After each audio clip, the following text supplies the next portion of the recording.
নমস্কার, আমি অর্থি। অল্প করে গল্পর নতুন একটি ব্লগে তোমাদের স্বাগত। আশা করি তোমরা খুব ভালো আছো। এখন আমরা যাচ্ছি বিচে। এখন বাজে সকাল 6টা। এরপর আমরা বিচে যেতে আমাদের লাগবে 15 থেকে 20 মিনিট। বাড়ির কাছে খুব বিচটা আমাদের। তো চলো এবার বিচে গিয়ে তোমাদের সমুদ্র দেখাই। হঠাৎ করে কাল রাত্রেবেলা প্ল্যান হলো বিচ যাওয়ার জন্য। আজ দিনটা বড্ড ভালো। 6টা বাজলেও রোদ উঠেনি। সাধারণত 6টার সময় এখানে রোদ উঠে যায়, আর 7:30টার পর রোদের ভীষণ তাপ। এটা হলো বিচ যাওয়ার রাস্তা। রাস্তাতেই লোকজন দাঁড়িয়ে দাঁড়িয়ে ফটো তুলছে। রাস্তার দুপাশে আছে কাগজ ফুলের সমাহার আর বড় বড় সবুজ গাছ। পরিষ্কার রাস্তা একদম। আমাদের বিচ চলে এসেছে। আমাদের বাড়ি থেকে 6 থেকে 7 কিলোমিটার দূরে এই বিচ। বিচের নাম ইসিআর বিচ।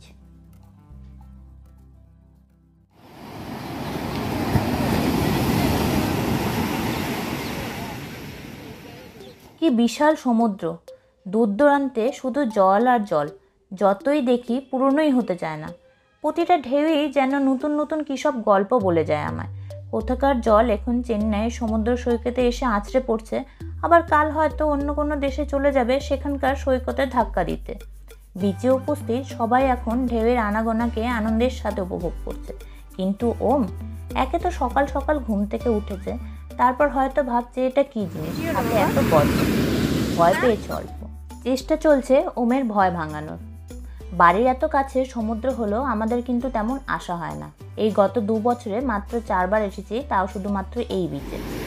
কি জোরে জোরে আওয়াজ হচ্ছে না সমুদ্রে? অবশ্য 2 বছরের মধ্যে আমি 1 বছর ছিলাম মালদাতে আমার ডেলিভারির জন্য। অবশ্য ওমের জীবনের প্রথম দেখা বিচ কিন্তু এটা না। প্রথম দেখা বিচ হলো পুরী। আমরা সপরিবারে সেখানে গিয়েছিলাম ওমের অন্নপ্রাশনের জন্য। আসল অন্নপ্রাশন সেটা হলো, বাড়িতেও কিন্তু ওর অন্নপ্রাশন হয়েছিল ঘটা করে। ওম নিচে নামো, দেখে ওম নামো নামো নামো, একটু দূরে নামো, ভয় পাচ্ছি তো। হ্যাঁ, এটা সি বাবা। 6 মাসে অন্নপ্রাশন হওয়াতে সে সময় ও আর কি বুঝবে কোনটা সমুদ্র আর কোনটা পাহাড়। তবে ওর যখন 10 মাস ছিল সেই সময় ওকে এনেছিলাম এই বিচে। ওই সময় কিন্তু ও যথেষ্ট ভয় পেয়েছিল। এখন একটু ভয় কমেছে, আর পরবর্তীকালে আমরা যখন আসব তখন আশা করি সবাই মিলে স্নান করব।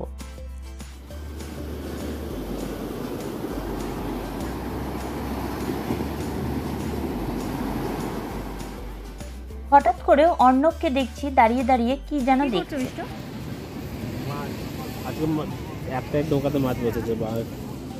সকাল সকাল সমুদ্র থেকে মাছ ধরে এনে বিচের মধ্যেই জেলেরা মাছ নৌকাতেই বিক্রি করে। এই যে প্রতিটা নৌকা দেখছো, জেলেরা মাছ নিয়ে আসে আর টাটকা টাটকাই মাছ নিয়ে যায় লোকজনেরা। বিক্রি হতেও বেশি সময় লাগে না, 15 থেকে 20 মিনিটের মধ্যেই সব মাছ বিক্রি হয়ে যায়।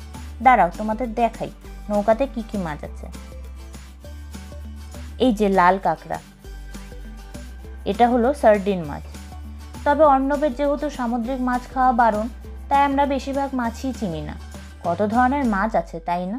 সমুদ্রের চিংড়িও কিন্তু দেখতে আলাদা, আর পাওয়া যাচ্ছে কিছু বড় মাছ।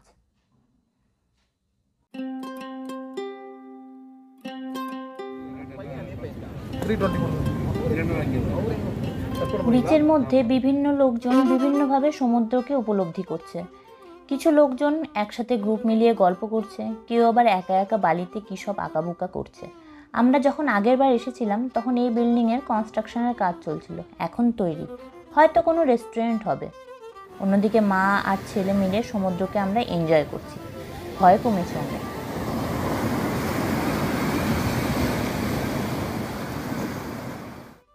কিছু লোক নিজের ফটো তুলছে, কেউ আবার গল্প করছে, কিছু ছেলে সমুদ্রে স্নান করছে, কেউ আবার চুপচাপ সমুদ্রকে দেখছে। অন্যদিকে এই লালুগুলোকে দেখো, কি আরাম করে ঘুমোচ্ছে। রোদ নেই, কি আরামের ঘুম। তবে দেখে আরামের মনে হলো এদের জীবনে স্ট্রাগল কম না। শুধুমাত্র 2 মুঠো ভাতের জন্য কোথায় কোথায় ঘুরে বেড়াতে হচ্ছে। কেউ দিলে খেতে পারে, না দিলে পারে না। এই লাল বাচ্চাটাকে দেখো, কি কিউট। সামনে পুজো আসছে, এরা বাজি দেখে না খুব ভয় পায়। আমাদের মতন তো ওরাও। নিজেদের ভয়কে যদি আমরা নাইটমেয়ার বলি, তাহলে আমাদের পুজোকে কেন তাদের কাছে নাইটমেয়ার হতে দেব? ওরাও পুজো এনজয় করুক। পারলে খাবার দিও, না পারলে দিও না, কিন্তু বাজি পটকা ফাটিয়ে ওদের ভয় দেখিও না। আর কেউ দেখালে প্লিজ ওদের আটকিও। ওমকে আমি শেখাচ্ছি কোনটা সমুদ্র, কোনটা পাখি, কোনটা কুকুর। পাখি আর কুকুর ও আগে থেকে জানলেও সমুদ্রকেই প্রথম ওকে চেনাচ্ছি। ভয় কমেছে মনে হচ্ছে এখন।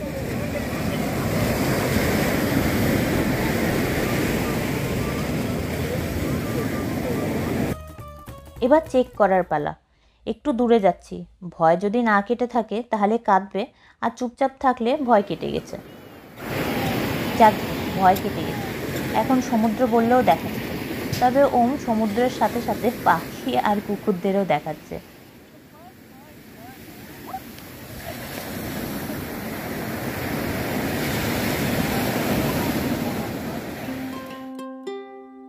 অর্ণব একটু ওমের সাথে বালি দিয়ে খেলছে।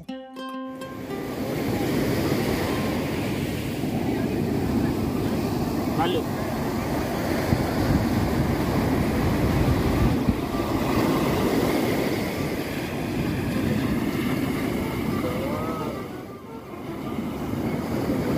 আজ মনে হচ্ছে জলটা বেশ পরিষ্কার। শুধু জল না, এখানকার বিচও বেশ পরিষ্কার।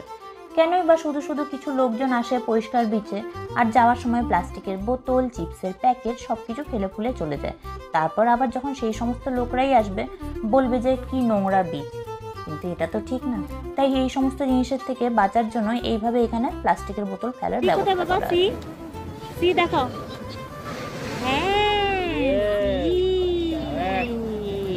আর তোমার সি ভালো লাগে বাবা?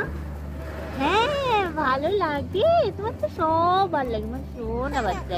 হ্যাঁ, আজ দিনটা এতটাই মনোরম যে ইচ্ছাই করছে না যেতে। মনে হচ্ছে সারাদিন এখানেই বসে থাকি, সমুদ্রের ঢেউ আর লোকজনের আনন্দকে দেখতে থাকি।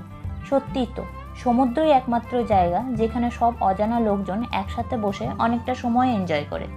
বিভিন্ন লোকজনের বিভিন্ন মনের ইচ্ছে, কেউ ফটো তুলছে, কেউ আবার বন্ধুরা মিলে গল্প করছে, কেউ আবার একা একা বসে আছে, কিছু ছেলেপুলে স্নান করছে, কিছু ফ্যামিলি তাদের বাচ্চার সাথে সমুদ্রকে এনজয় করছে।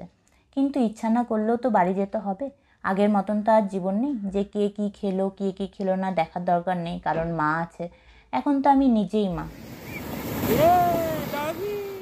যাওয়ার সময় চোখে পড়লো একটা নৌকা আসছে। ভাবলাম নৌকাটা আসুক, তারপরেই নয়তো বাড়ি যাব। আসলে সমুদ্রটা এতটাই ভালো লাগছে যে দেরি করার বাহানা খুঁজছিলাম। নৌকা চলে এসেছে, দেখিয়ে নিই তাহলে যে কি কি মাছ পেয়েছে এনারা।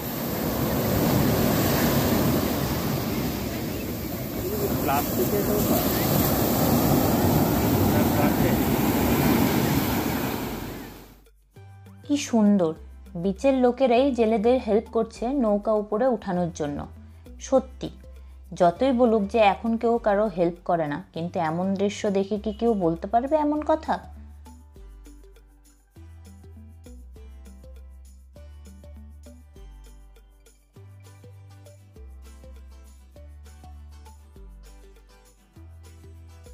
আমাদের মতন আরও লোকজন এসেছে দেখতে যে কি কি মাছ পাওয়া গেছে। এনারা বেশি মাছ পাননি, তবে ওনাদের কথা শুনে বুঝতে পারলাম এই মাছগুলোর নাম হলো মাথি মাছ। এই মাছটা আমি খেয়েছি, বেশ ভালো খেতে। মাছ বের করার সাথে সাথে নৌকার চারিদিকে ভিড় লেগে গেল মাছ দেখার জন্য এবং কেনার জন্য। তবে এটা বলা ভালো, চেন্নাইতে যারা আমিষ খায় সেই সমস্ত মানুষেরা নদীর মাছের তুলনায় সামুদ্রিক মাছ খাওয়াটাই ওরা বেশি পছন্দ করে। এখানে বাচ্চাদের জন্য বেলুন ফাটানো আর লাফানোর জন্য ট্রাম্পোলিনও আছে। সন্ধ্যাবেলায় আরও অনেক কিছু থাকে। বলা যেতে পারে যে সন্ধ্যাবেলা করে এখানে একটা মেলা বসে। কিন্তু দেখছি বাচ্চাদের ট্রাম্পোলিনে বড়রাও খেলছে। আমাদের সবার মনে তো একটা করে বাচ্চা আছে, তার উদাহরণই হলো এটা। আমারও ইচ্ছা করে। একজন টুনা মাছ কিনেছে, দেখো চামড়াটা কিভাবে কাটছে। এখানে মাছের দোকানে মাছ কেটে দেয় না, মাছ কাটার জন্য দোকানের পাশেই কিছু লোকজন বসে থাকে, যেখানে 20 থেকে 40 টাকার বদলে মাছ কেটে দেয়। তবে মাছ কাটার জন্য কত দাম নিবে সেটা নির্ভর করে কোন মাছ তার উপর। সাধারণত বাংলায় 1 কিলো রুই কাতলা হলে মাছের দোকানেই সেটা কেটে দেয়, কিন্তু এখানে তা না। অনলাইনে তো আরও বেশি। মাছ পরিষ্কার করার জন্য এক ধরনের দাম, কারি কাটের জন্য এক ধরনের নাম, মাথা থাকলে এক ধরনের, মাথা না থাকলে এক ধরনের। আমি বড্ড কনফিউজড হয়ে যাই অনলাইনে মাছ চেক করলে। এবার পিস করার পালা। মহিলাটা পিসগুলো ঠিক আছে কিনা একবার জিজ্ঞাসা করলো, ঠিক বললে বাকিগুলো কেটে দেবে।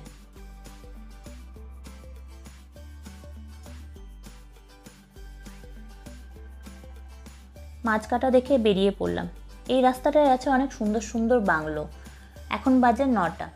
এর আগে যতবারই এসেছি প্রত্যেকবারই 7টার মধ্যেই বিচ থেকে বেরিয়ে পড়তাম। জানোই তো খুব রোদ 7টার পর, কিন্তু আজ তা না।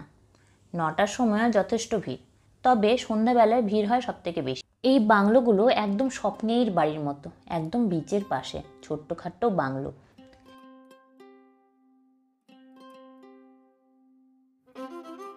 রাস্তায় দেখলাম একজন কুকুরকে ওয়াক করাচ্ছে।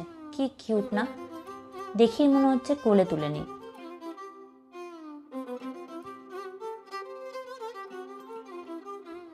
হঠাৎ চোখে পড়লো দুটো ময়ূর। বাহ, এখানকার লোকজন ময়ূরও পোষে নাকি কে জানে। বিচের রাস্তা পার করে এবার আমরা মেইন রোডে উঠবো। আপাতত ব্লগটি এখানেই সমাপ্ত করছি। ব্লগটি ভালো লেগে থাকলে লাইক, কমেন্ট অ্যান্ড সাবস্ক্রাইব অবশ্যই করো। আর 2 দিন আগে আমাদের এখানে বৃষ্টি হয়েছিল, যার জন্য পার্কে প্রচুর জল জমেছিল, আর জলে ছিল ভয়ঙ্কর ব্যাঙ আর ব্যাঙের ডাক। সেই ভিডিওটা যদি না দেখে থাকো তাহলে এই বক্সে গিয়ে ক্লিক করে দেখতে পারো। Thank you.